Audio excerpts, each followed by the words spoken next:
Is your facility still using paper trackers, for example, paper logs? Well, be careful because you could be missing evidence. So, my name is Christine Crowell and I've been in healthcare for 35 years. And if your facility is still relying on paper logs, you're gambling with your own Regulation 9 compliance in your home. Traditional manual tracking fails to capture the heartbeat of the person-centered care, leaving critical gaps that inspectors will find in your inspection. It's time for you to stop leaving your regulatory success on the table and leaving it to chance, because start digitalization interaction now. You need to really start showing evidence of that, not your residents using it, you using it. So in this next few minutes, I'm going to be talking to you about how you can do this with your paper logs where it's falling down.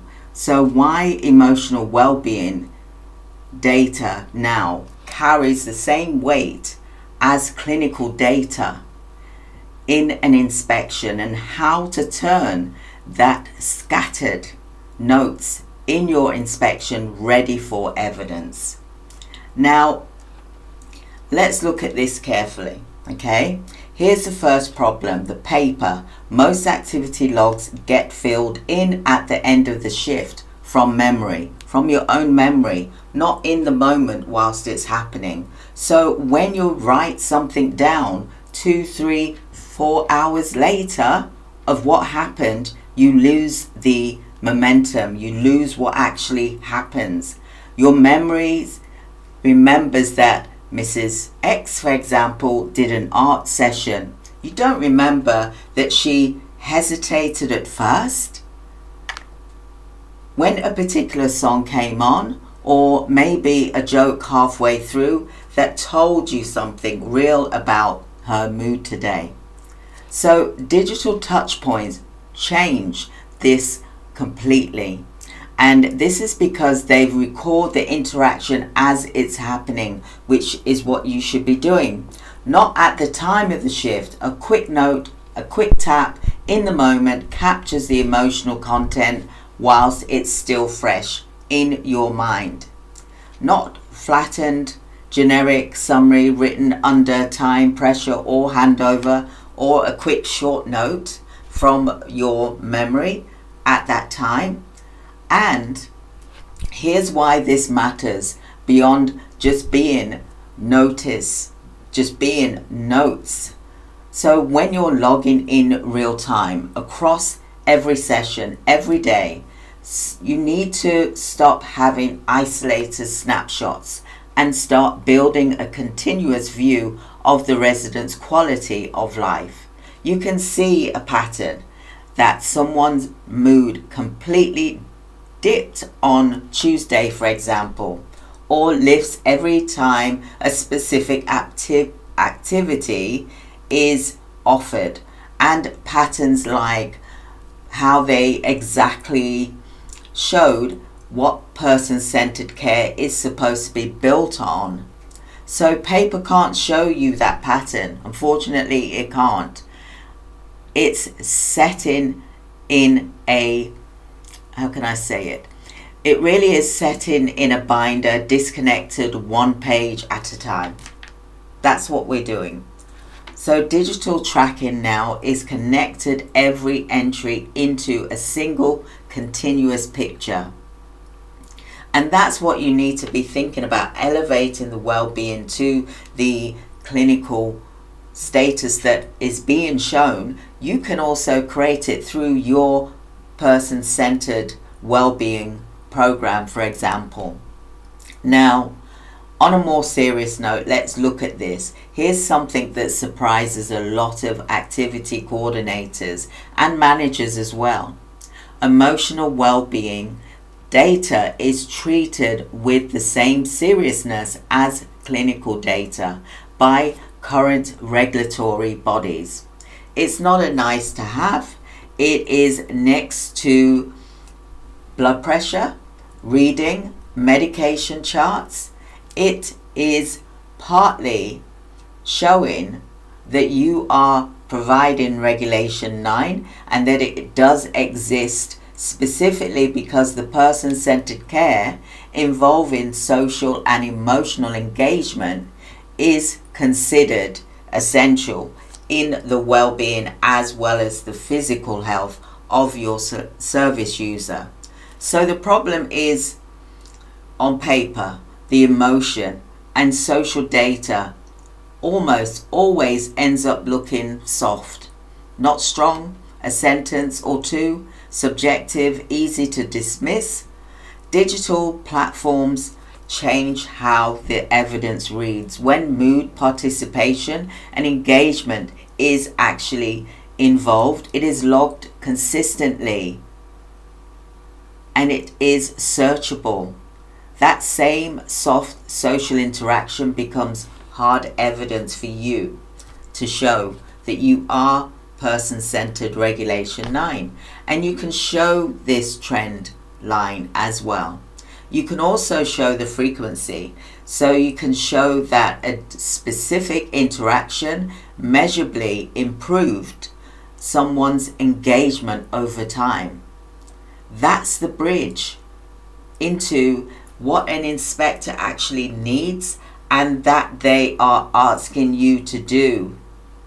Did this activity actually happen? They're going to ask you. Then they're going to say, well, when and how? They're asking whether you understand that the resident is an individual and whether you can prove it. And this is through digital records, for example. Time-stamped, searchable, consistent, and also to satisfy the requirements in a way that's handwritten from 3 days ago. You simply can't do that because you forget it's normal and you're losing those precious moments and time. So how do you turn this evidence into inspection success? So here is what this looks like in practice on the day it actually matters, inspection day. With a digital tracker, you can generate an instant compliance report, and it also shows genuine track record of personalized care, not a scramble through binders that might be before the inspection arrives. That report can show that the resident was tracked over time, and that changes in mood and participation where it was noticed and acted upon, which shows evidence that you are mindful of that individual, that service user. So it also makes it easier for you to prove that these things that the inspectors specifically look for under Regulation 9, for example, meaningful choice and social inclusion. Everybody in the care home should be included.